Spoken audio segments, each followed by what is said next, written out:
Hello दोस्तों, result मित्र के platform पर आप सभी का स्वागत है। मैं अभय प्रताप सिंह और ये हमारी इतिहास की क्लास है। इसमें हम अपने मध्यकालीन भारत को देख रहे हैं और आरंभिक जो अरब आक्रमण थे इसको हमने प्रारंभ कर दिया है और जो शुरुआती हमले थे इनको हम देख भी चुके हैं।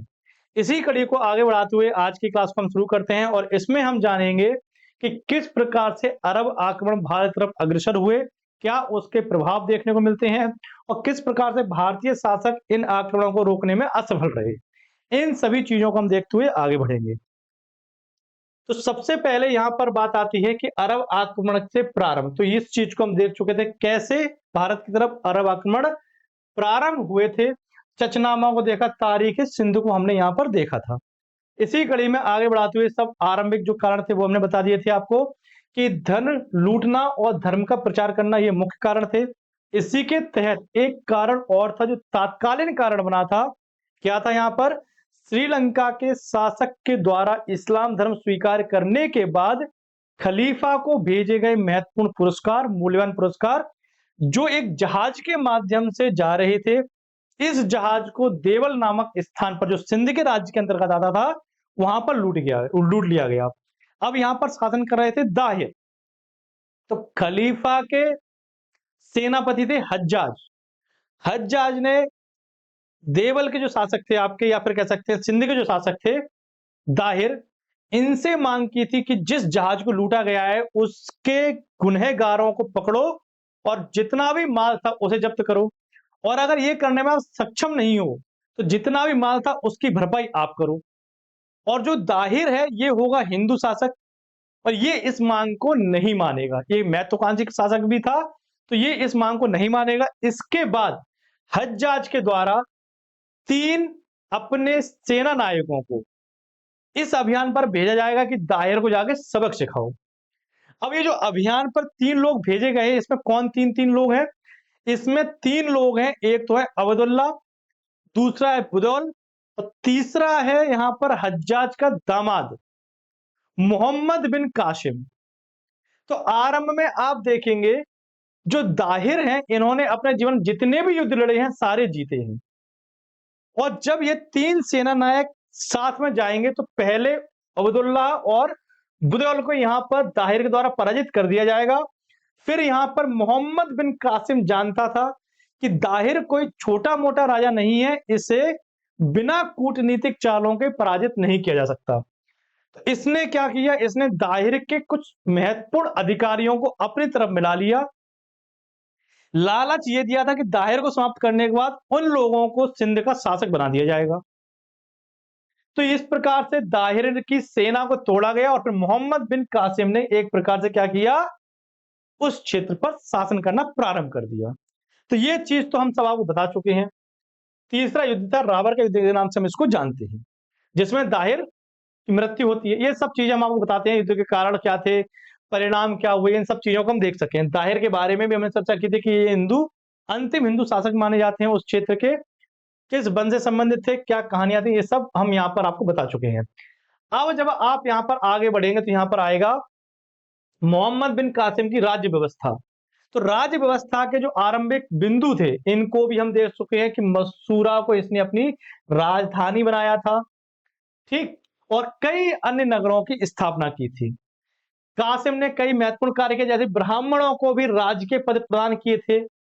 ब्राह्मणों को जजिया कर से मुक्त किया था। न सिर्फ ब्राह्मणों को बल्कि बच्चों को, अपंगों को और स्त्रियों को, और जो जजिया कर देने में सक्षम नहीं है ऐसे व्यक्तियों को भी जजिया कर से मुक्त किया गया था।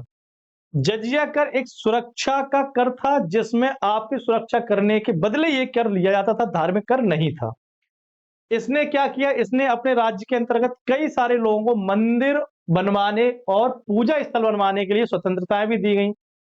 कई सारे कार्य हमें यहाँ पर देखने को मिलते हैं। स्थिति कब बिगड़ेगी? स्थिति बिगड़ेगी जब कुछ समय बाद कासिम अपने राज्य के अंतर्गत लोगों को धर्म परिवर्तन करने के लिए मजबूर करने लगेगा। शुरुआत में नहीं था ऐसा, बाद में ये ऐसा करने लगेगा। तो यहां पर आप देखेंगे इसी दौरान दाहिर के पुत्र थे जय सिंह। जय सिंह को भी धर्म परिवर्तन करने के लिए मजबूर किया गया। इसके बाद जो यहाँ की प्रजा थी वो यहाँ पर कासिम के विरोध में हो जाएगी और सशस्त्र विद्रोह करना प्रारंभ कर देगी। अब यही विद्रोह जब हुए तो अभी दाहिर के द्वारा यहाँ पर कठोर नीति अपनाते हुए कई प्रकार के कर लगाए गए, जैसे कि जजिया कर। बताया आपको कि जो लोग इसे देने में सक्षम नहीं थे, उन लोगों को इसे नहीं देना था, महिलाओं को नहीं देना था, अपंग लोगों को नहीं देना था और बच्चों को नहीं देना था, साथ में जो ब्राह्मण है उन्हें नहीं देना था। देना किसे था? जो देने में सक्षम है। उनमें भी 3 दर थी कि 12% जिनकी न्यूनतम आय है वो 12%, जिनकी मध्यम आय है वो 24% और जिनकी आय यहां पर अधिक है वो 48 दिरहम के तौर पर कर देंगे। ये यहां पर कर पद्धति थी। उसी प्रकार से खुम्स की हमने बात की थी कि युद्ध से प्राप्त धन हुआ करता था, इसका 1/5 भाग राज्य के पास जाता और 4/5 भाग जो होता ये किसके पास जाती? ये सेना अपने पास रख लेती है, सेना में विभाजित कर दिया जाता। अलाउद्दीन खिलजी और मोहम्मद बिन तुगलक के द्वारा इस पद्धति को बदल दिया जाएगा। 4/5 भाग अब जाएगा राज्य के पास और 1/5 भाग सेना में बांट दिया जाएगा। ये कौन करेगा? अलाउद्दीन खिलजी और मोहम्मद बिन तुगलक। ये शासक इस चीज को करते हुए दिखाई देंगे। फिर हमने यहां पर देखा था कि किस प्रकार से यहां पर देखो दाहिर की 2 पुत्रियां थी, सूर्या देवी और परमल देवी। इस चीज को भी हम देख चुके हैं। अब ये जो सूर्या देवी और परमल देवी है, इन दोनों कन्याओं को कासिम ने क्या किया? कासिम ने खलीफा के पास भेज दिया गिफ्ट के तौर पर। उस तरफ ये आम बात थी कि महिलाओं को, जीती हुई महिलाओं को अपने सरदार को गिफ्ट दिया जाता था और इन्हें गुलाम बनाया जाता था फिर बाद में। लेकिन कासिम ने अपने जीवन की यही एक गलती कर दी। उसने क्या किया? उसने इन महिलाओं को खलीफा को दिया। अब समस्या कहां उत्पन्न होगी? समस्या यहां उत्पन्न होगी कि कुछ लोगों के द्वारा यहां पर खलीफा को भड़का दिया जाएगा कि जो महिलाएं आपके साथ में प्रस्तुत की गई हैं, इनके साथ में पहले कासिम बलात्कार कर चुका है, मतलब अब ये अपवित्र हो गई हैं। खलीफा भगवान का प्रतिनिधि, इतनी बात सुनकर ये क्या करेगा? कासिम की हत्या करवा दे। इस प्रकार से कासिम का अंत होगा। कासिम था हज्जाज का दामाद भी, इस पर हम बात करेंगे। अब यहां पर हम बात करते हैं अरब आक्रमण के प्रभाव क्या क्या हुए भारत में या दुनिया में। ठीक है, अब जब हम आक्रमण की बात करेंगे तो एक चीज बताओ, जब लोगों का एक क्षेत्र में आना जाना होता है तो उससे क्या होता है? उससे सभ्यता का विस्तार होता है। जो लोग आपके यहां आए हैं वो अपनी सभ्यता की चीजें आपको सिखाएंगे और आपकी सभ्यता की चीजें अन्य देशों में भी लेके जाएंगे। तो यहां पर क्या हुआ? जब भारत में अरब आक्रमण हुए तो भारतीय संस्कृति का विस्तार अन्य देशों में देखने को मिला, भारतीय संस्कृति का प्रचार अन्य देशों में देखने को हमें मिलता है। उसी प्रकार से अरबों द्वारा जो सिंध विजय की गई थी, क्या हुआ था यहां पर? अरबों द्वारा जो सिंध विजय की गई थी, इसके कारण इस क्षेत्र में आपको इस्लाम धर्म का प्रारंभ होते हुए दिख जाएगा। क्या होगा? अरब द्वारा जब सिंध विजय की गई तो इस वाले पूरे क्षेत्र, सिंध वाले क्षेत्र में इस्लाम धर्म का प्रारंभ होते हुए आपको दिख जाएगा। ठीक, अब देखो, जब इस क्षेत्र में इस्लाम धर्म वृद्धि करेगा तो क्या होगा? यहां पर जैन और बौद्ध मुसलमान बन जाएंगे। कैसे? तो बताते हैं। जैन और बौद्ध धर्म का उद्भव क्यों हुआ था? क्योंकि ब्राह्मण धर्म में कई आडंबर आ चुके थे। इन आडंबर के विरोध में ही जैन और बौद्ध का उद्भव हुआ। इसी प्रकार से आप देखेंगे आगे जाकर इस्लाम धर्म विस्तृत होगा और जैन और बौद्ध में कुछ समय बाद वही कुरीतियां आ गई थी जो ब्राह्मण धर्म में थी, इसलिए अलोकप्रियता हासिल करते जा रहा था। क्या? अलोकप्रियता, लोकप्रियता, अलोकप्रियता, मतलब लोगों के प्रति इसकी झुकाव कम होता जा रहा। फिर आएगा इस्लाम धर्म और इस्लाम धर्म समानता की बात करेगा कि एक धर्म, एक अल्लाह और एक किताब, इसकी बात करेगा। क्या बात करेगा? एक धर्म, एक ईश्वर, एक किताब, मतलब एक धर्म, कौन सा धर्म? इस्लाम धर्म। एक भगवान, कौन? ये अल्लाह। और एक किताब, कौन सी? कुरान। जब ये समानता की बात करेगा तो अब जो जैन और बौद्ध बने हैं यही इस्लाम की तरफ बढ़ना प्रारंभ कर देंगे और इस्लाम धर्म अब स्वीकार कर लेंगे। तो एक तरफ से बड़े मात्रा में यहां पर आपको धर्म परिवर्तित करते हुए लोग दिखाई देंगे। दूसरा रीजन था, इस्लाम धर्म जब किसी भी क्षेत्र में पहुंचा तो एक हाथ में कुरान और दूसरे में तलवार लेके जाता था। क्यों लेके जाता था? जिससे अधिक से अधिक लोगों का कन्वर्जन करवाया जा सके। मोहम्मद पैगंबर जी ने जब एक नए धर्म की प्रारंभ किया जिसे इस्लाम धर्म कहा गया, ये सफल क्यों हो गया और इतने बड़े क्षेत्र पर कैसे फैल गया? तो ये जो धर्म था, ये एक धर्म तो था ही, साथ में इसके जो प्रचार करने वाले लोग थे जैसे कि मोहम्मद पैगंबर, उन्होंने क्या किया? उन्होंने एक धर्म प्रचारक के साथ-साथ राजा की भूमिका भी निभाई। तो जैन और बौद्ध जहां अपने प्रचार और अपने संरक्षण के लिए राजाओं के ऊपर निर्भर थे, वही इस्लाम धर्म एक तरफ धर्म भी है और उसका जो प्रचार कर रहा है वही व्यक्ति राजा भी है। तो संरक्षण के लिए किसी की आवश्यकता नहीं होगी। इन्हें केवल इतना करना था, एक हाथ में कुरान थी, दूसरे में तलवार थी। किसी भी क्षेत्र में जाते बोलते स्वीकार है, आप बोल दोगे हाँ तो ठीक है, नहीं है तो आपकी हाइट कम कर देंगे। कैसे? गर्दन ऊपर से हटा देंगे, आपकी हाइट कम हो जाएगी।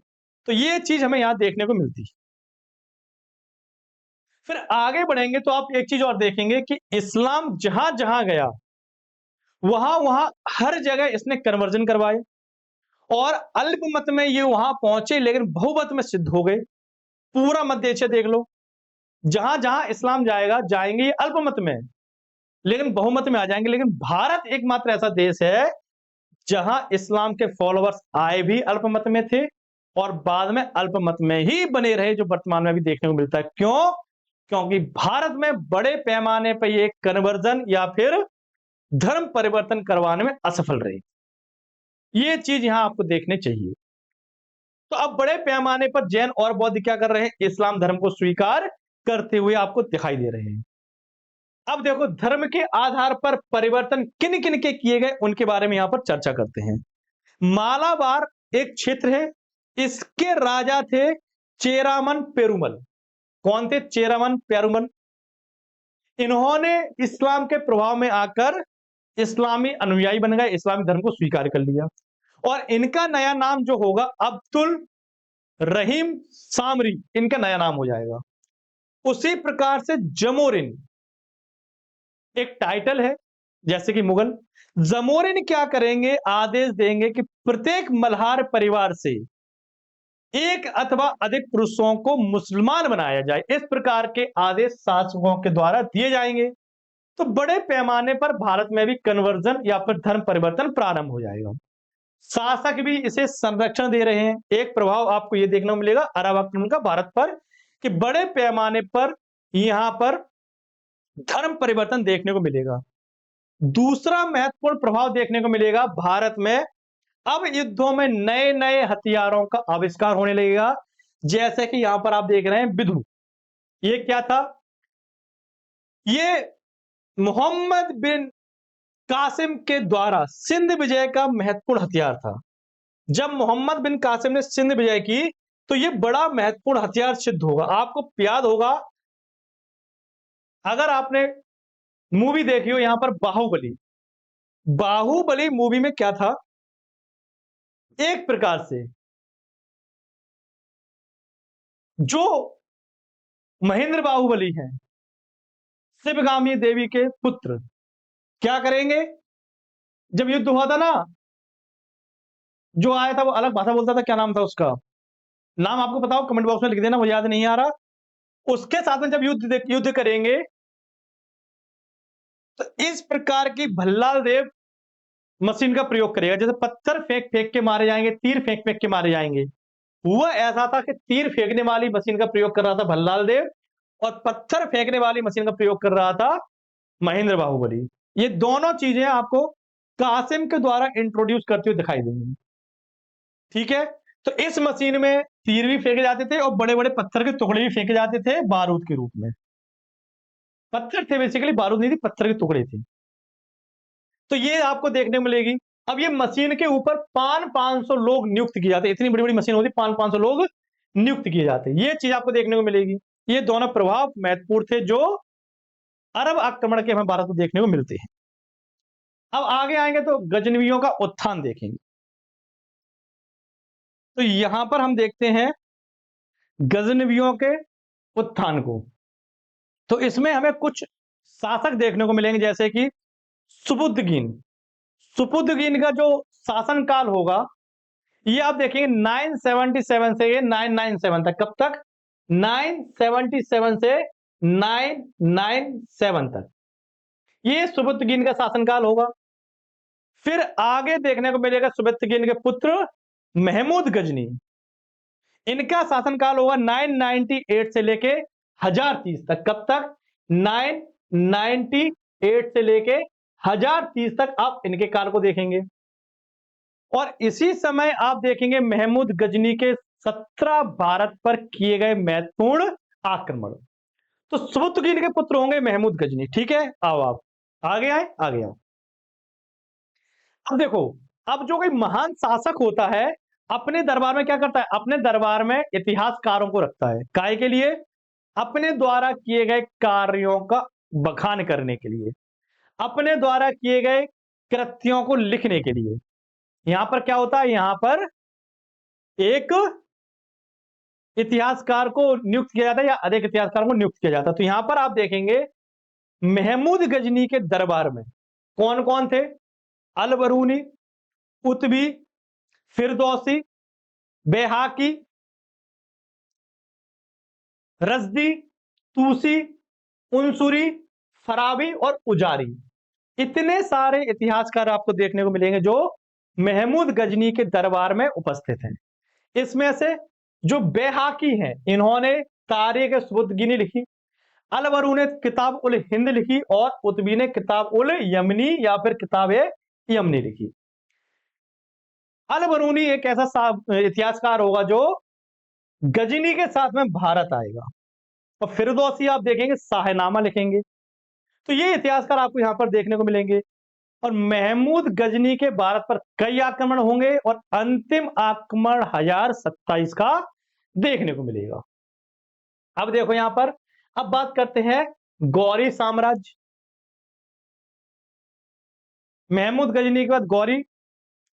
गजनी के बारे में अगर आपको बता दें तो इसने क्या किया? इसने अक्षरधाम पर आक्रमण किए, 17 कुल आक्रमण थे। उद्देश्य क्या थे? ये सारी चीजें आपको पता है। देखो, गजनी का मुख्य उद्देश्य जो था उसको हम आगे देखेंगे, अभी आगे आने वाला है। इसका उद्देश्य है, उस उद्देश्य की चिंता में तो आने वाला है। अब गौरी की बात करते हैं तो मोहम्मद गौरी हमें यहां पर देखने को मिलता है। और मोहम्मद गौरी का पहला जो आक्रमण हुआ है 1175 में हुआ है मुल्तान में। कहां हुआ? 1175 में मुल्तान में। किसके विरोध में? इस्माइलियों के विरोध में। किसके विरोध में? इस्माइलियों के विरोध में। क्योंकि इस्माइलियों को मुस्लिम समाज का नास्तिक माना जाता है, विधर्मी माना जाता है इस्माइलियों को, इसलिए यहां पर आक्रमण होते दिखाई देगा। अब देखो यहां पर 15 मार्च 1206 को एक महत्वपूर्ण घटना होगी भारत के इतिहास में। यहां पर एक दल के द्वारा गौरी को छुरा घोंपकर हत्या कर दी जाएगी। कब? 15 मार्च 1206 में। इसके बाद ऐबक को हम भारत पर देखेंगे। ये बेसिकली छोटी छोटी चीज बता रहा हूं, इनके बारे में डीपली हम आगे आने वाले हैं। जो गौरी है इसे कहां दफनाया गया? दम्यक नामक स्थान पर इसको दफनाया गया। ठीक। मोहम्मद गौरी के कई गुलाम थे, इसका कोई वैध उत्तराधिकारी तो था नहीं, इसके कई सारे गुलाम थे। और गुलाम आपको दो तरह के देखने को मिलेंगे। एक गुलाम जो गृह कार्य को करने के लिए खरीदे जाते, एक गुलाम जो सैनिक सहायता के लिए खरीदे जाते। तो गौरी जो है ये उनमें से आता था जो सैनिक सहायता के लिए खरीदे जाते थे। इसे गृह कार्य के लिए नहीं खरीदा गया, सैनिक सहायता के लिए खरीदा गया। और सैनिक सहायता के लिए खरीदे गुलामों के साथ में क्या होता? इन्हें एक छोटा सा पद दिया जाता और ये लोग अपने योग्यता के बल पर आगे बढ़ते रहते। जैसा आपने देखा होगा, सैनिक जब कोई छोटी पोस्ट पर अपॉइंट होता है और काबिल होता है तो प्रमोशन लेते लेते लेते लेते ऊपर तक पहुंच जाता है। उसी प्रकार से आप पाएंगे यहां पर जो मोहम्मद गौरी के गुलाम थे ये सामाजिक सैनिक थे, लेकिन अपनी योग्यता के बल पर ये आपको आगे बढ़ते हुए दिखाई देंगे। इन्हीं में से एक उभर के आएगा कुतुबुद्दीन ऐबक। जिसे गजनी गौरी की मृत्यु के बाद भारत के क्षेत्र पर शासन करने के लिए नियुक्त किया जाएगा। ठीक। अब देखो यहां पर कुतुबुद्दीन ऐबक गौरी के सैन्य अभियानों का सहायक था। जब गौरी ने भारत तरफ शासन किया तो इसके आक्रमण या फिर इसके सहयोग के तौर पर हमें कुतुबुद्दीन ऐबक दिखाई देता है, जो बाद में जाकर दिल्ली का सुल्तानी बनेगा और अपनी राजधानी को बनाएगा लाहौर। आप लोग बोलेंगे कि अगर इसको दिल्ली का शासन बनाया गया तो लाहौर को राजधानी क्यों बनाया, इस पर भी चर्चा करेंगे। आते हैं यहां पर गौरी के जो दास थे, इसमें हम कुतुबुद्दीन ऐबक को तो देखते हैं, साथ में यहां पर हमें और दास देखने को मिलेंगे, जैसे कि गयासुद्दीन महमूद, कुबाचा, यालदौज और अली मर्दान। ये प्रमुख गुलाम थे जो गौरी के बड़े नजदीकी थे। जब गौरी की मृत्यु हुई और इनमें से कोई भी वैध उत्तराधिकारी यहां पर नहीं होगा तो गौरी के साम्राज्य को इनके गुलामों के बीच में बांट दिया जाएगा और इसके तहत अफगानिस्तान और ऊपरी सिंध वाला जो क्षेत्र है ये मिलेगा यलदौज को, और आगे जब आप देखेंगे तो मुल्तान और उच्च का क्षेत्र मिलेगा कुबाचा को, और भारत का दिल्ली तथा लाहौर का क्षेत्र मिलेगा किसे, कुतुबुद्दीन ऐबक को। इसी कारण कुतुबुद्दीन ऐबक ने दिल्ली को राजधानी ना बना के लाहौर बनाया था। क्यों? क्योंकि उत्तर पश्चिम में जो अफगानिस्तान वाला और ऊपर वाला एरिया है, यहां पर है यलदौज और कुबाचा, और ये कभी भी ऐबक के शासनकाल पर आक्रमण कर सकते थे। तो दिल्ली से सेना लेकर जब तक जाता तब तक देर हो जाती, इसलिए लाहौर को ही इसने अपने केंद्र के रूप में स्थापित किया। ठीक है, तो ये यहां पर क्षेत्र विस्तार आपको देखने को मिलेंगे। इससे पहले ऐबक भारत में गौरी का कमांडर रहा था, इसलिए भारत का क्षेत्र से अच्छे से परिचित था, इसलिए इसे भारत का क्षेत्र दे दिया गया। तो देखो यहां पर गौरी साम्राज्य की बात करते हैं, ये तो हो गया मोटा मोटी एक समझ। अब बात करते हैं गौरी साम्राज्य की। तो ये जो वंश था ये संसबनी वंश से संबंधित था। किस वंश से? संसबनी वंश से संबंधित था। ठीक। और गौरी राजवंश की नींव किसने डाली थी? ये जो गौरी है इस राजवंश की नींव डालेगा अलाउद्दीन जहान सोज। कौन डालेगा? अलाउद्दीन जहान सोज। मैं आपको ये जूम करके दिखा देता हूं एक बार। यहां पर आप देखेंगे अलाउद्दीन जहान सोज के द्वारा क्या किया जाएगा, यहां पर गौरी वंश की नींव डाली जाएगी। क्लियर? आगे आओ। लेकिन 1161 में 1161 में इसकी मृत्यु हो जाएगी, इसका देहांत हो जाएगा। जहां सोज के मरने के बाद, अब देखो यहां पर ध्यान देना, ठीक है, गौरी वंश की स्थापना करेगा अलाउद्दीन जहान सोज और 1161 में इसकी मृत्यु हो जाएगी। जब जहान सोज की मृत्यु होगी तो आप देखेंगे जहान सोज ने अपने दो भतीजों को अपने कैद में करके रखा था। कौन दो भतीजे थे? एक तो था आपका गयासुद्दीन और एक था आपका शहाबुद्दीन। शहाबुद्दीन जो है यही मोहम्मद गौरी है, और जो गयासुद्दीन है ये मोहम्मद गौरी का बड़ा भाई है। तो इन दोनों भाई, ये जो जहान सोज के भतीजे हैं, इन्हें कैद करके रखेगा जिससे अपने बेटे को राजा बना सके। लेकिन 1161 में जब इसका देहांत होगा तो इसका पुत्र सैफुद्दीन गौरी सिंहासन पर बैठेगा, और जब सिंहासन पर बैठेगा सैफुद्दीन गौरी तो अब समझ जाएगा अब तो राज्य प्राप्त हो ही गया है, अब भाइयों को बंद करके कोई मतलब नहीं है, छोड़ देते हैं। तो इसने दोनों भाइयों को, शहाबुद्दीन और गयासुद्दीन को मुक्त कर दिया, इन दोनों को मुक्त कर दिया। अभी तक जो गौरी वंश है ये स्वतंत्र नहीं है, बल्कि ये वंश गजनबियों का और सल्जुकों का अधीनता में था, उनके अधीन में था। और स्वतंत्र होने का प्रयास कर रहा था। इसी स्वतंत्र होने के प्रयास में आप देखेंगे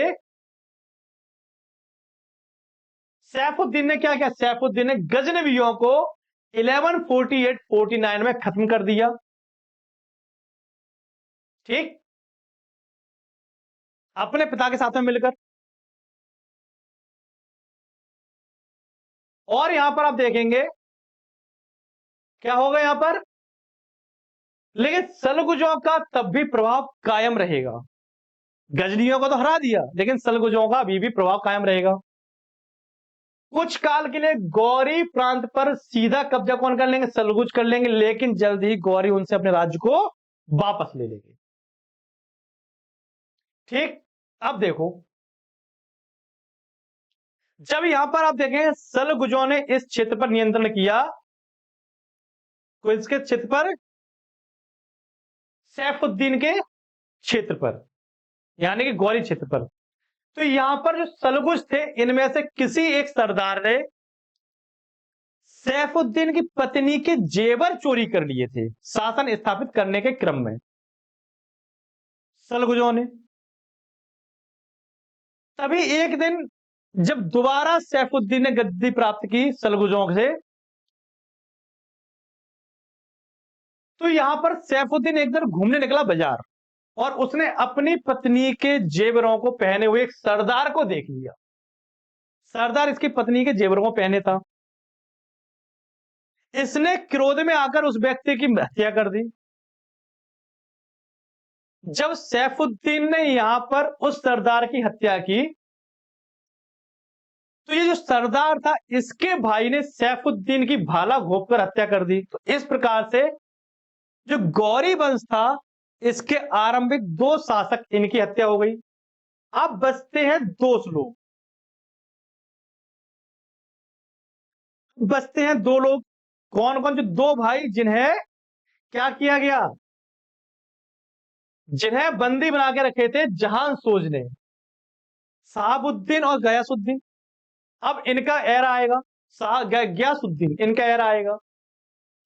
अब जब इनकी भी भाला मार के हत्या कर दी गई इनके भाई की, तो यहां पर आप देखेंगे नया शासक बनाएगा गयासुद्दीन, और गयासुद्दीन का छोटा भाई शहाबुद्दीन जो मोहम्मद गौरी है अपने भाई की साम्राज्य विस्तार में मदद करेगा। अब यहां से इनका एपिसोड शुरू हो जाएगा। शहाबुद्दीन यानी कि मोहम्मद गौरी के आरंभिक कब्जे, अपने भाई के साम्राज्य विस्तार के तौर पर आप देखेंगे सबसे पहले गजना पर शासन करेगा, फिर 1175 में मुल्तान और उचक्यू पर शासन करेगा, और 1186 आते आते लाहौर पर भी नियंत्रण कर लेगा। कौन, मोहम्मद गौरी। जो गयासुद्दीन है इसकी 1202 में मृत्यु हो जाएगी। कब, 1202 में इसकी मृत्यु हो जाएगी, और अब शासन मिलेगा किसे, मोहम्मद गौरी को। अब शासन कौन बन चुका है, मोहम्मद गौरी। इस क्रम में मोहम्मद बिन कासिम और महमूद गजनी के बाद भारत के ऊपर शासन करने वाला या फिर भारत के ऊपर हमला करने वाला तीसरा अरब आक्रमण या फिर इस्लामी शासक कौन होगा, यहां पर आपको देखने को मिलेगा गौरी। क्लियर। गौरी ने भारत पर आक्रमण गजनी के आक्रमणों के 148 वर्ष बाद किए। कितने वर्ष बाद, 148 बाद। अगर हम देखते हैं मोहम्मद गौरी का पूरा नाम क्या है, तो सुल्तान शहाबुद्दीन मोहम्मद गौरी इसका पूरा नाम है। और अन्य नाम की बात करते हैं तो शहाबुद्दीन मुइजुद्दीन मोहम्मद बिन साम या फिर गुरवंश का मोहम्मद, इन दोनों नामों से इसे पुकारा जाता है। जन्म 1149 ईस्वी में होगी और मृत्यु 15 मार्च 1206 में होगी। जन्म कब, 1149। जन्म स्थान गौर अफगानिस्तान, गौर चित अफगानिस्तान में होगा। गजनी साम्राज्य के अधीन क्या है, गौर नामक राज्य का शासन था। गजनी एक साम्राज्य था और गौर इनके अधीन छोटे से राज्य पर शासन करने वाले इनके सामंत थे। गौरी के समय भारत की स्थिति की अगर बात करते हैं कि जब गौरी भारत की तरफ आ रहा है तो भारत की स्थिति क्या है। तो जो मथुरा मंडल क्षेत्र है इसके उत्तर पश्चिम में पृथ्वीराज देखने को मिल जाएंगे आपको, और दक्षिण पूर्व में जयचंद्र और अन्य महान नरेशों को आप यहां पर देख सकते हैं। दक्षिण पूर्व में जयचंद्र है और उत्तर पश्चिम में पृथ्वीराज है। इस प्रकार से इस क्षेत्र में आप इन शासकों को देख सकते हैं। क्लियर। अब बढ़ते हैं आगे, और जब आगे बढ़ेंगे तो यहां पर आप देखेंगे भारत का जो उत्तर पश्चिम सीमा प्रांत है, जिसके बारे में हम पिछली क्लास बात कर चुके थे, क्यों यहां से अधिकतर आक्रमण होंगे, खैबर बोलन दर्रा याद करो। तो यहां पर बताते हैं कि भारत के उत्तर पश्चिमी के सीमा क्षेत्र में मोहम्मद गौरी एक नए राजवंश की स्थापना करेगा, जिसका शासनकाल होगा 1173 से लेकर 1206 तक। एक नए साम्राज्य की स्थापना की जाएगी। इन लोगों ने महमूद गंजनी के वंशजों से राज्याधिकार छीन लिए और अपने नियंत्रण में पूरे राज्य को कर लिया। इस प्रकार से इस क्षेत्र में नए एक इस्लामी राज्य की स्थापना पड़ेगी। अब बात आती है भारत में आक्रमण के कारण। अब भारत में आक्रमण के कारणों को आप देखेंगे तो गजनवी के अलग गौरी के आक्रमण के कारण दिखाई देंगे। गजनी ने भारत पर आक्रमण क्यों किए? क्योंकि गजनी मध्य एशिया में अपना विस्तार करना चाहता था, सैनिक विस्तार एक प्रकार से करना चाहता था। अब सैनिक विस्तार के लिए चाहिए आपको हथियार और सेना, होने के लिए उपकरण कहां से आएंगे? पैसे से। और पैसा कहां से आएगा? भारत से। क्यों? भारत के सोने की चिड़िया है। और कासिम आक्रमण करके इस चीज को सिद्ध कर चुका था। तो गजनी जो है मध्य एशिया में आक्रमण करेगा एक वर्ष, तो अगले वर्ष आएगा भारत, यहां से धन दौलत लेने के लिए फिर जाएगा अगले वर्ष कहां पर? आक्रमण करने आपका मध्य एशिया। फिर भारत आएगा एक बार, फिर मध्य एशिया जाएगा। तो एक एक वर्ष का क्रम इस प्रकार से चलता रहेगा। तो गजनी का एक बात उद्देश्य था भारत से धन दौलत को लूटना। वहीं दूसरी तरफ अगर हम बात करते हैं गौरी की, तो गौरी लूटपाट के साथ साथ मुस्लिम राज्य की स्थापना का भी सपना देखता था भारत में। क्या करता था गौरी? लूटपाट के साथ इस्लामिक धर्म का प्रचार और एक इस्लामिक राज्य की स्थापना का स्वप्न देखता था भारत में। इस कारण इसने भारत पर आक्रमण किए। आगे जब हम बढ़ेंगे तो यहां पर आप देखेंगे मोहम्मद गौरी एक कुशल विजेता, कुशल सेना का नेतृत्व करता और कुशल सैन्य संचालन के रूप में आप पाएंगे। इसी क्रम में 1175 में उसने क्या किया? मुल्तान पर आक्रमण किया और उसे अपने राज्य में मिला लिया। गौरी का भारत पर प्रथम आक्रमण 1175 में मुल्तान के इस्माइलियों के विरोध में देखने को मिलेगा। ये एक अलग राजवंश है, इस्लामियों के विरोध में 1175 में देखने को हमें मिल जाएगा। आगे बढ़ेंगे तो यहां पर आप देखेंगे मोहम्मद गौरी ने गोलन दर्रे के माध्यम से भारत में क्या किया? प्रवेश किया। अगर पूछा जाए वनडे एग्जाम में तो मोहम्मद गौरी किस क्षेत्र से भारत में आएगा? गोलन दर्रे के तरफ से भारत में आएगा। ये आपको याद रखना है। और लाहौर पर आक्रमण कब करेगा? तो 1181 में, 1181 में मोहम्मद गौरी भारत में पहला आक्रमण या फिर लाहौर पर पहला आक्रमण करते हुए दिखाई देगा। और गजनवी सूबेदार सुखरब मलिक से साथ में संधि करने के लिए विवश कर देगा। लाहौर पर शासन कर रहे हैं अभी कौन? गजनवी सूबेदार सुखरब मलिक। इन्हें संधि करने के लिए विवश कर देगा। और फिर आगे जाकर आप देखेंगे सिंध पर अधिकार कब होगा? 1182 में सिंध पर अधिकार करते हुए आप देखेंगे गौरी को कैसे? 1182 में मोहम्मद गौरी ने अपना जो नियंत्रण था ये सिंध पर कर लिया। ठीक है, इस पर शासन कर लिया। अब देखो आगे बढ़ने के क्रम में मोहम्मद गौरी भारत में प्रवेश करने की चेष्टा करेगा, भारत में प्रवेश करने की कोशिश करेगा। तो भारत में प्रवेश करने के कई आपके पास उपाय हैं, जैसे कि आप देखेंगे तो पंजाब के रास्ते, और राजस्थान के राज्य से आप एंट्री कर सकते हो भारत में, या फिर गुजरात के क्षेत्र से होकर एंट्री कर सकते हो। गुजरात के क्षेत्र पर शासन कर रहा है भीम द्वितीय, जो बघेल राजवंश का शासक है। और भीम द्वितीय युद्ध नेतृत्व में गौरी से भी 2 कदम आगे है और अपने क्षेत्र की रक्षा कैसे करनी है खूब जानता है। तो गौरी ने भारत में प्रवेश करने के लिए जो मार्ग चुना वो था आपका गुजरात होते हुए।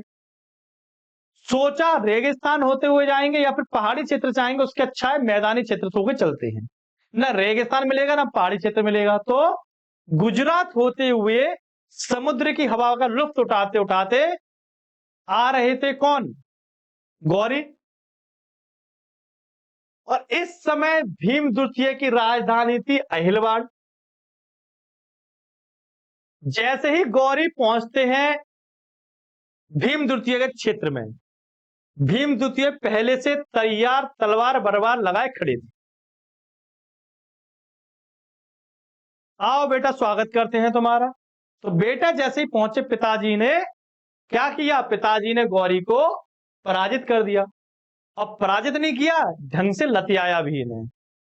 ऐसा लतियाया इन्हें जैसे एवेंजर्स मूवी देखी है, उसमें हल्क लोकी को मारता है, पटक पटक के पछीटता है, जिसे हिंदी भाषा में बोलते हैं शुद्ध हिंदी भाषा पटक पटक के पछीजना, या फिर जैसे धोबी घाट में कपड़े को धोता है वैसे ही ऐसे धुला इन्हें। कुल मिलाकर कहने का तात्पर्य ऐसे है कि इस हिंदू राजा ने बता दिया कि भाई साहब तुम कहां आ रहे हो। ये लौट के चले गए। इतिहास गवाह है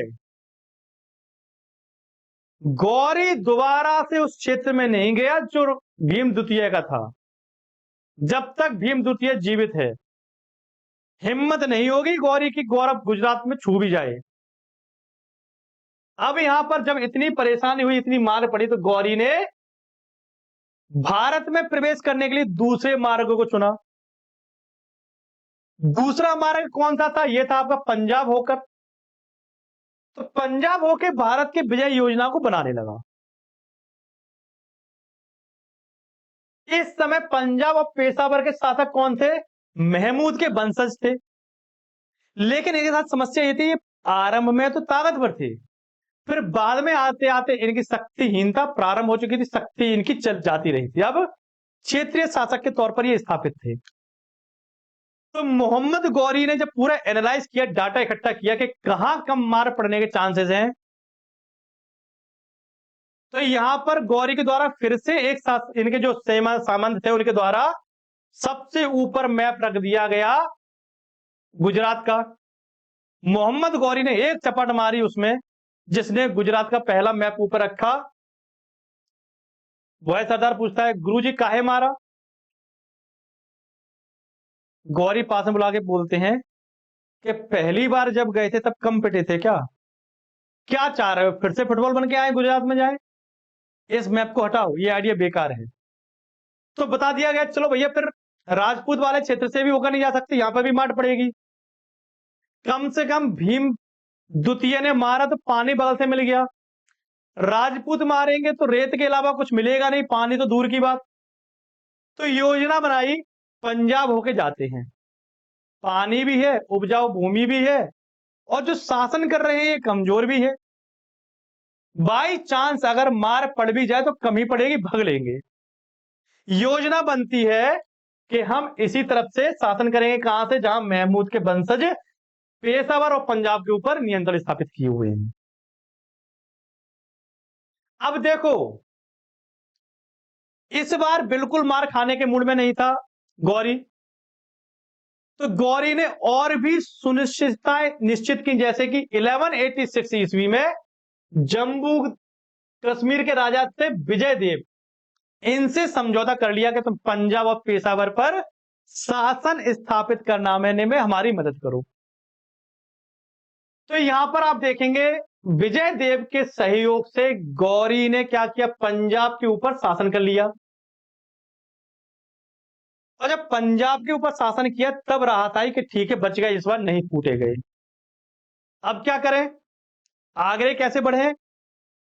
तो आगे बढ़ने की योजना बनाई गई कि हम उत्तरी भाग के मैदानी भूभागों में आगे बढ़ेंगे और इन क्षेत्रों पर धीरे धीरे साम्राज्य स्थापित करेंगे। मतलब एक तरह से समझो, पंजाब पर शासन करने के बाद अब ये दिल्ली की तरफ बढ़ रहा है।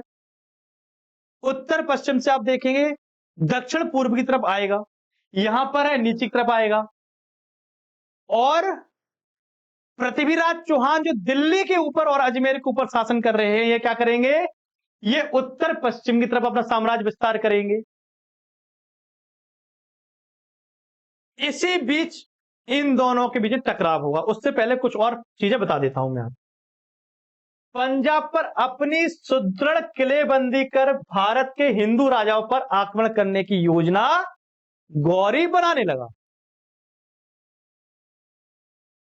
पंजाब के ऊपर मोहम्मद गौरी के द्वारा किया गया तीसरा अभियान था, ये भी सुन लेते हैं एक बार। इसके पश्चात पंजाब का गौड़ साम्राज्य विलय हो गया और गजनवी वंश का अंत हो गया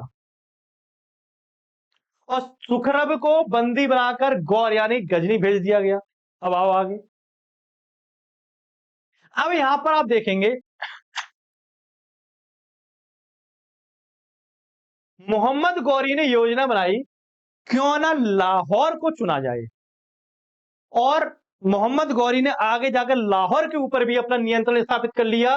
और जब लाहौर के ऊपर नियंत्रण स्थापित किया तो अब राजपूतों के विरुद्ध अपने स्वर्ण अधिकार अभियानों को लाहौर को ही अड्डा के रूप में चुनेगा। कहेगा कि अब राजपूतों के ऊपर नियंत्रण करना है तो क्या करना पड़ेगा, लाहौर को हम अपने अभियान सैन्य अभियान के रूप में चुनते। यहां पर अब लाहौर महत्वपूर्ण क्षेत्र।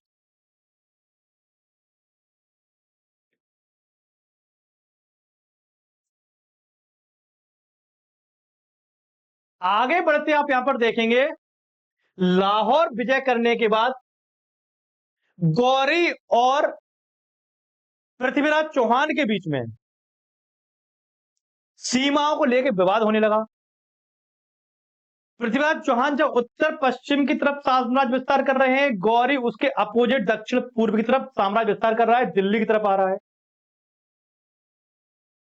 तो आसपास में इन दोनों राजाओं की सीमाएं लगने लगी। अब देखो, कोई कमजोर राजा हो तो एक बार दब दी जाए। दोनों महत्वाकांक्षी शासक और दोनों वीर योद्धा, दबे कौन, कोई तैयार नहीं। यहां पर किंवदंतियां चलती हैं कि मोहम्मद गौरी और पृथ्वीराज चौहान के मध्य में 18 युद्ध हुए थे। कितने, 18 युद्ध हुए थे। इसके पीछे सत्य क्या है ये नहीं पता हमें, ये सिर्फ और सिर्फ किंवदंती है। जो 18 युद्ध हुए थे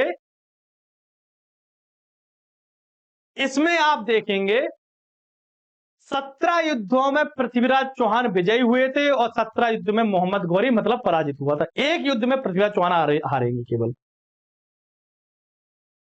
लेकिन ये सिर्फ किंवदंतियां हैं, हकीकत का पता नहीं हो सकता। हकीकत हो सकता है केवल तथ्य हो। लेकिन इतिहास में हमें दो युद्धों के बारे में पता चलता है कि मोहम्मद गौरी और पृथ्वीराज चौहान के बीच में दो युद्ध हुए थे। एक था आपका तराइन प्रथम और एक था आपका तराइन द्वितीय, 1191 1192 में। आगे बढ़ो। अब यहां पर आप देखेंगे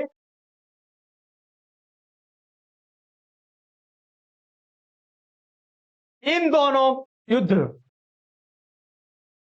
कब हुए थे, 1191 1192, तराइन या फिर तरावड़ी के मैदानों में ये युद्ध हुए। युद्ध का कारण क्या था, युद्ध का कारण था एक दूसरे के क्षेत्र में साम्राज्य विस्तार करना, इसलिए युद्ध हुए। तो पहला युद्ध आप देखेंगे तराइन के नाम से जाना जाएगा। तराइन का प्रथम युद्ध 1191। एक तरफ थे राजपूत राजा पृथ्वीराज चौहान, दूसरी तरफ थे आपके आक्रमणकर्ता शहाबुद्दीन मोहम्मद गौरी। परिणाम क्या हुआ, परिणाम हुआ मोहम्मद गौरी की बुरी तरह पराजय होती है और इसकी सेना जो थी वो भाग खड़ी होती है। एक समय तो ऐसा आया कि गौरी खुद गंभीर रूप से घायल हो गया और लग गया कि बस अब इनका चैप्टर खत्म। उसी समय आप देखेंगे यहां पर एक व्यक्ति होगा जो इनके यानी कि गौरी के प्राणों की रक्षा बचाकर इन्हें युद्ध क्षेत्र से बाहर लेके जाएगा। अब देखो, अब यहां पर बात आती है कि युद्ध हुए क्यों, जिसमें गौरी की जान जाते बचाते युद्ध हुए क्यों। तो देखो यहां पर राजपूत राजा पृथ्वीराज चौहान अपने समय के विदेशी आक्रमणकर्ता शहाबुद्दीन मोहम्मद गौरी को कई बार पराजित कर चुका, जैसे कि किंवदंती है 18 बार, लेकिन इतिहास में केवल 2 युद्धों का उल्लेख है जो मैंने बताया अभी। तो पृथ्वीराज चौहान युवा राजा था और साम्राज्य विस्तार के ऊपर अधिक ध्यान देना चाहता था। अब यहां पर आप देखेंगे अपनी अपनी महत्वाकांक्षाओं और साम्राज्य विस्तार के द्वारा इन दोनों के बीच में युद्ध अवश्योभावी हो गया। और युद्ध का तत्कालीन कारण जो था आपका तवर हिंद नामक जगह थी। क्या थी? तवर हिंद। तवर हिंद को आप वर्तमान में भटिंडा पंजाब के नाम से जानते हैं। इस क्षेत्र पर अपने अपने दावे को लेकर यह युद्ध हुआ। दोनों लोग अपने अपने दावे यहां पर कर रहे थे।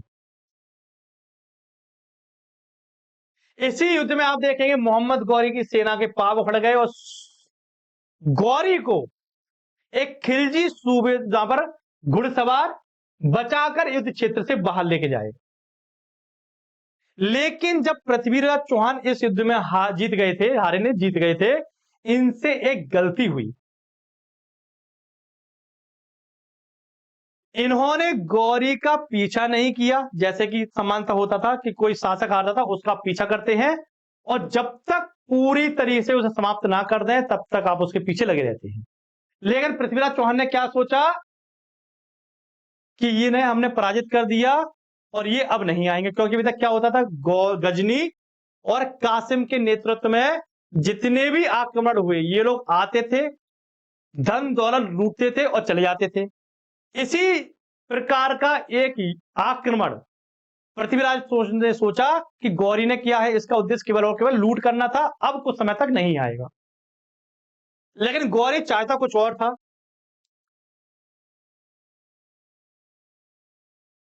तो गौरी ने क्या किया,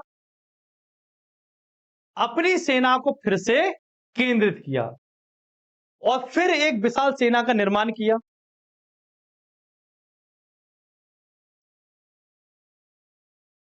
एक मान्यता के अनुसार यहां पर जब द्वितीय तराइन का युद्ध होने लगा, पानीपत के तराइन का युद्ध होने लगा, तब पृथ्वीराज चौहान ने मोहम्मद गौरी के सामने एक प्रस्ताव रखा और कहा कि पंजाब को हम छोड़ने के लिए तैयार हैं, लेकिन तुम और आगे की तरफ नहीं बढ़ोगे।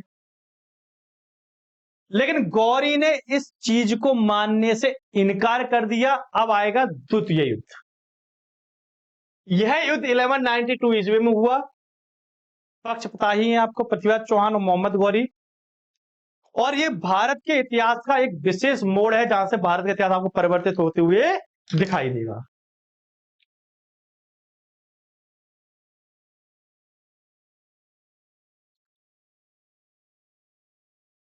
अगर हम इस युद्ध की बात करते हैं, इस युद्ध से भारत का पूरा इतिहास परिवर्तित हो जाएगा। अगर पृथ्वीराज चौहान फिर यहां पर गौरी को पराजित कर देता और एक निर्णायक युद्ध कर लेता तो हो सकता है आज भारत का इतिहास और समृद्धशाली होता। लेकिन गौरी ने पृथ्वीराज को हरा दिया, जिससे भारत में एक लंबे समय तक इस्लामिक कानूनों का शासन रहेगा। कब तक? 1192 से लेकर 1857 तक, जब तक भारत से उठाकर बहादुर शाह जफर तृतीय को फेंक नहीं दिया जाएगा रंगून, तब तक भारत में यहां पर इस्लामिक दास्ता देखने को मिलेगी। अब आओ यहां पर, इस युद्ध में मुसलमानों की विजय हुई और राजपूतों की पराजय हुई। इन्हीं दोनों के बीच में युद्ध था। इस युद्ध के बारे में कहा जाता है जब से गौरी लौट के गया तब से प्रयास कर रहा था अपनी सेना को सुदृढ़ करने के लिए। इसी के तहत दूसरे युद्ध की तैयारियों के लिए गौरी ने क्या किया, 1,20,000 सेना बनाई। इसमें बड़ी मात्रा में बख्तरबंद घुड़सवार थे जिनकी संख्या 10,000 रही होगी।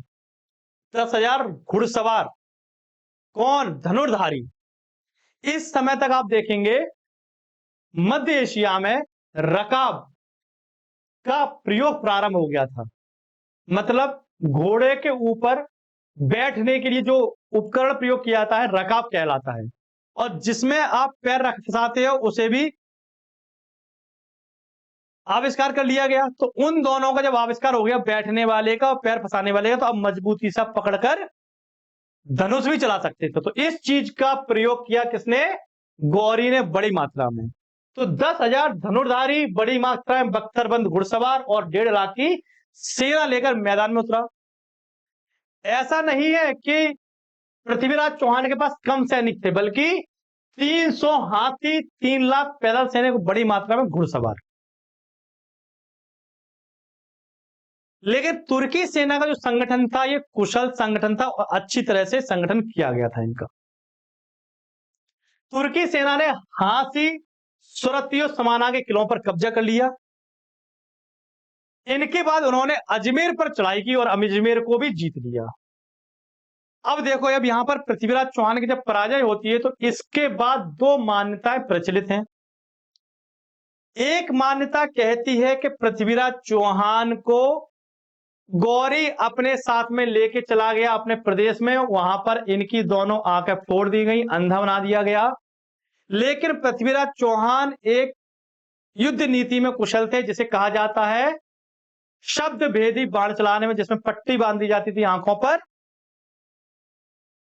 और कोई अगर इशारा करे तो उसी तरफ पृथ्वीराज चौहान तीर मार देते थे। इस कला को देखने के लिए गौरी ने एक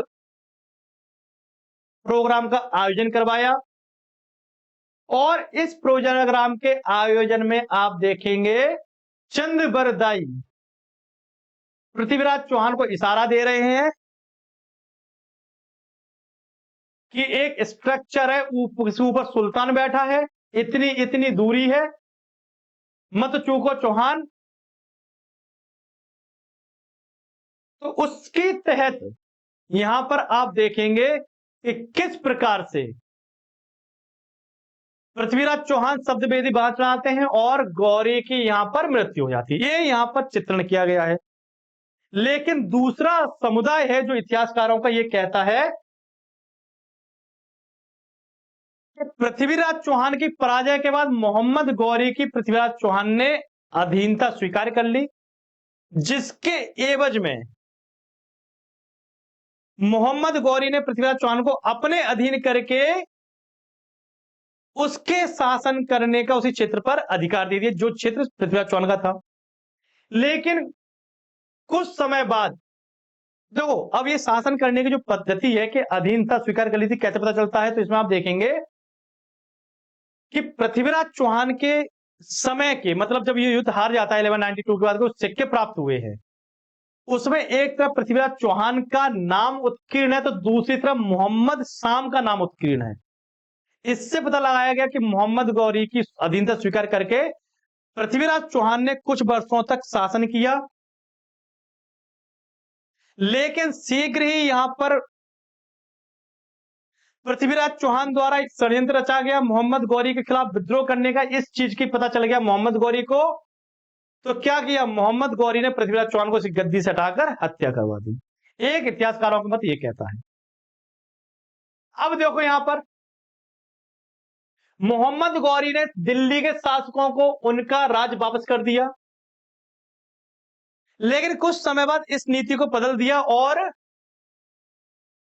दिल्ली के शासक को उसकी गद्दी से हटाकर खुद अपने अधिकारियों को यहां पर नियुक्त करेगा तथा गंगा घाटी पर तुर्क आक्रमणों के योजना बनाएगा। कहेगा दिल्ली पर आज शासन करेंगे हम और आगे जाकर गंगा घाटी तक साम्राज्य विस्तार करेंगे। तो इस प्रकार से अपने क्षेत्र को बढ़ाएगा। अब यहां पर आप देखेंगे पृथ्वीराज चौहान के कुछ भूतपूर्व सैनिकों ने विद्रोह किए, लेकिन पृथ्वीराज चौहान के लड़के को भी, जो बालक था पृथ्वीराज चौहान का, उसको भी गद्दी से हटा दिया गया और उसकी जगह अजमेर का शासक एक तुर्की सेना नायक को सौंप दिया गया। इस प्रकार से पूर्वी दिल्ली, दिल्ली और पूर्वी राजस्थान वाले पूरे क्षेत्र पर तुर्कों का शासन हो जाएगा। अब बात आती है पृथ्वीराज चौहान के हारने के कारण क्या थे। अब इसमें आप देखेंगे पृथ्वीराज चौहान के आसपास कई राजपूत शासक नियुक्त हैं और दो उत्तर भारत के बड़े राज्य थे। एक तो था आपका कौन सा, पृथ्वीराज चौहान वाला। दूसरा यहां पर आप देखेंगे तो आपको देखने को मिलेगा जयचंद वाला। जयचंद कन्नौज के ऊपर शासन कर रहा है।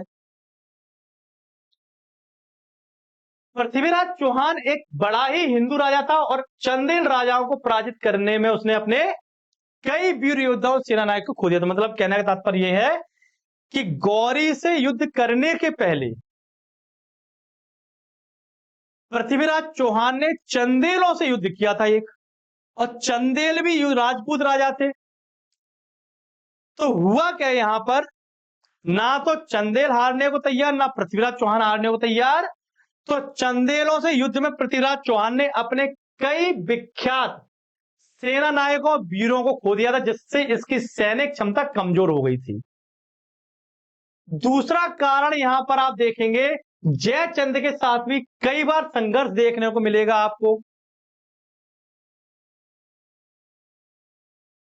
कई बार जयचंद के साथ संघर्ष करेगा और फिर यहां पर आप देखेंगे कि पृथ्वीराज चौहान ने क्या किया, यहां पर जयचंद की पुत्री का अपहरण कर लिया था, संयोगिता का, और इसी के साथ में भोग विलास की जिंदगी जीना प्रारंभ कर दिया और अपने राज्य का पूरा जो विस्तार था ये एक वृद्ध मंत्री के हाथ में छोड़ दिया और खुद संयोगिता के साथ में विलास क्रीड़ा में लिप्त हो गया। इन सब कारणों से इनकी जो सैन्य शक्ति थी ये प्रभावशाली नहीं रही, जिसके कारण गौरी से इन्हें पराजय का सामना करना पड़ा। ये मुख्य कारण थे। अब आगे जब हम बढ़ेंगे तो यहां पर बात करेंगे चंदावर का युद्ध। यह चंदवार का युद्ध ये कब होगा, 1194 में देखने को मिलेगा। पक्ष कहां पर थे, एक तरफ थे जयचंद जो कन्नौज के गहड़वाल वंश के राजा हैं और मोहम्मद गौरी के बीच स्थान कहां होगा, चंदावर या फिर चंद्रवार। है कहां पर ये, इटावा जिले में यमुना नदी के तट पर आप देखेंगे। चंदावर विजय के बाद मोहम्मद गौरी को गहड़वाल राजवंश का जो बड़ा खजाना था इसकी प्राप्ति होगी। और यहां पर आप देखेंगे मोहम्मद गौरी ने बनारस नगर पर कब्जा कर वहां के कई मंदिरों को नष्ट करवाना प्रारंभ कर दिया। क्या करवा दिया, वहां के कई मंदिरों को नष्ट करवाना प्रारंभ कर दिया। और आगे बढ़ते हुए मोहम्मद गौरी ने चंदेलों के किले के ऊपर अधिकार कर लिया और इसी क्रम में ग्वालियर के ऊपर भी राम साम्राज्य स्थापित करेंगे और ग्वालियर के शासक से खिराज वसूलेंगे। एक कर था, इसकी वसूल करेंगे कौन, गौरी। अब मतलब पूरे क्षेत्र पर शासन कर लिया है इन्होंने और एक बड़े भूभाग पर अब इन्होंने क्या किया, एक बड़े भूभाग पर कब्जा करने के बाद वहां से बड़ी मात्रा में धन की वसूली करना प्रारंभ कर लिया। अब ये जो राज्य है इनके द्वारा लिए जाने वाले जो राज्य के कर हैं इनमें क्या होगा, बड़ी मात्रा में कई प्रकार के आयकर, कृषि के ऊपर कर, सिंचाई कर, कई प्रकार के कर लगाए जाएंगे जिससे इनकी आर्थिक मजबूती होती हुई आप पाएंगे। आगे बढ़ने के क्रम में 1202 से लेकर 1203 ईस्वी में आप देखेंगे गौरी के एक सेना नायक थे कुतुबुद्दीन ऐबक, जिनकी चर्चा हम पहले कर चुके हैं। ये इनके दामाद, इनके गुलाम भी है, दामाद गुलाम भी है। तो कुतुबुद्दीन ऐबक के द्वारा क्या किया गया, कालिंजर पर विजय कर ली गई। क्या किया गया, 1202 1203 में कालिंजर पर विजय कर ली गई। 1202 1203 में आप देखेंगे गौरी के सेना नायक इख्तियाउद्दीन बख्तियार खिलजी क्या करेंगे, बिहार विजय करेंगे और 1204 1205 में बंगाल विजय के लिए निकलेंगे। कौन थे ये गौरी के सेनानायक थे बख्तियार खिलजी, इख्तियाउद्दीन बख्तियार खिलजी। यह बख्तियार खिलजी वही व्यक्ति है जो बिहार विजय के बाद 1202 1203 में क्या करेगा, नालंदा में आग लगा देगा। और नालंदा में कहा जाता है 70 लाख किताबें अगले 6 महीने तक सुलगती रही। कितना बड़ा साहित्य हमारा आज खत्म हो गया। अब देखो यहां पर 1203 ईस्वी में क्या घटना हुई थी, मोहम्मद गौरी के बड़े भाई गयासुद्दीन की मृत्यु हो गई। मैंने बताया था आपको, दोनों भाई थे। वो शासन कर रहा है बड़ा वाला कहां पर, गजनवी में, और ये भारत में साम्राज्य विस्तार कर रहे हैं। तो 1203 में अपने अग्रज भाई की मृत्यु, गयासुद्दीन मोहम्मद की मृत्यु की न्यूज सुनकर, समाचार सुनकर वापस चला जाएगा कहां पर, भारत का साम्राज्य अपने गुलामों को हाथ में छोड़कर, जो पहले बता के आए थे आपको। कुतुबुद्दीन ऐबक को मिलेगा कौन सा क्षेत्र, दिल्ली और लाहौर वाला। अब अपने भाई की मृत्यु के बाद गौरी गजनी तथा भारत के साम्राज्य का वैध अधिकारी बन जाएगा, उत्तराधिकारी बन जाएगा। अब इसी के साम्राज्य में पूछरा राज्य आ जाएगा। लेकिन अपने भाई की मृत्यु के बाद ज्यादा दिन तक ये भी जीवित नहीं रहेगा। एक घटना बस इसकी मृत्यु हो जाएगी। कैसे, 1204 1205 में मध्य एशिया में अंधखुद के समीप ख्वारिज्म के सहाय अलाउद्दीन मोहम्मद ने क्या किया, मोहम्मद गौरी को पराजित किया। और 15 मार्च 1206 को हत्यारों के एक दल ने दम्यक नामक स्थान पर छुरा घोंपकर गौरी की हत्या कर दी। कुछ इतिहासकार उस हत्यारे को सिया तथा हिंदू खोखर बताते हैं। कुछ इतिहासकार कहते हैं हमलावर जो था सिया तथा हिंदू खोखरों से बने थे ये लोग। इस प्रकार से गयासुद्दीन मोहम्मद गौरी की मृत्यु होगी और इसका जो राज्य है इसके गुलामों को मिल जाएगा। मोहम्मद गौरी के अनायास देहांत के कारण उनका कोई वैध उत्तराधिकारी तो था नहीं, तो उत्तराधिकारी मनोनीत ना होने के कारण इसके महत्वपूर्ण अधिकारी जो थे ये राज्य को बांट लेंगे। अब बात करते हैं मोहम्मद गौरी के कुछ सिक्कों की। तो मोहम्मद गौरी के द्वारा जो सिक्के चलाए गए इसमें हमें लक्ष्मी माता की तस्वीरें देखने को मिलती है। क्या है, लक्ष्मी माता की तस्वीरें देखने को मिलती हैं। गौरी का एक सिक्का प्राप्त हुआ है जिसमें आप देखेंगे, जिसमें एक तरफ लक्ष्मी की विराजमान की एक मूर्ति उत्कीर्ण है और एक तरफ दूसरी तरफ लिखा गया है देवनागरी में मोहम्मद बिन साम। एक तरफ लक्ष्मी जी की मूर्ति है, एक तरफ मोहम्मद बिन साम लिखा हुआ है। ये जो सिक्के हैं ये आपको भारतीय पुरातत्व विभाग दिल्ली में स्थित है, यहां पर देखने को मिल जाएंगे। इन सिक्कों का वजन 4.2 ग्राम था, 4.2 ग्राम के ये सिक्के थे। ये थे मोहम्मद गौरी और उनका इतिहास, जिसके बारे में हमने यहां पर चर्चा की। कैसे यहां पर इनको साम्राज्य विस्तार किया गया, पहले इन्हें कब्जा करके रखा गया, इनको इनके भाई को, उनको मुक्ति मिली, फिर ये इनके भाई शासक बनते हैं, ये साम्राज्य विस्तार करेंगे। पृथ्वीराज चौहान, जयचंद, इन सबको देख चुके हैं। अब यहां पर इस क्लास को खत्म करते हैं, मिलेंगे आपसे अपनी अगली क्लास में, तब तक के लिए थैंक यू, जय हिंद।